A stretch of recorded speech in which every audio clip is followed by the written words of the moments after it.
This is going to be a video tutorial on how to disable OneDrive in Windows 10.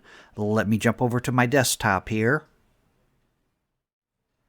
I am on my desktop now. To disable OneDrive in Windows 10, I'm going to show you three different methods to do that. The first method, you'll go down to your Systems tray and find OneDrive in your Systems tray. Mine is right here. I'm going to right-click on it. Then I'm going to go up to the very top to where you see the little gear wheel. I'm going to click on the gear wheel, and then I'm going to click on Settings.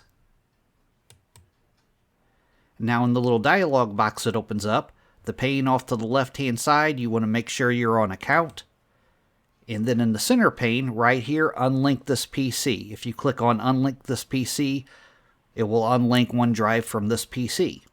Another method to doing it, to disabling OneDrive in Windows 10, is to go down to your taskbar down here at the bottom. Right-click on an empty area of your taskbar.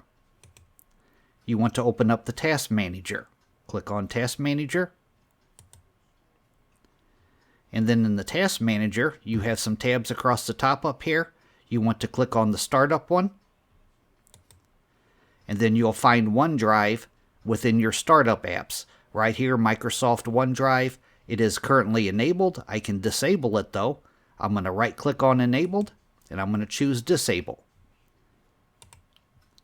Now I have just disabled OneDrive on my PC here. Another method is to simply uninstall the OneDrive.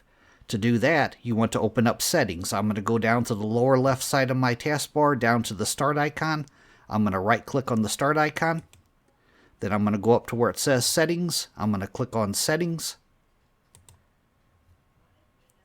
And in the dialog box that opens up here, I'm going to click on Apps. And then I'm going to scroll down through my apps here to where I see Microsoft OneDrive. It is located right here. I'm going to left click on it. And then I can choose to uninstall OneDrive altogether if I chose to. But that is how to disable OneDrive in Windows 10. Thanks for watching.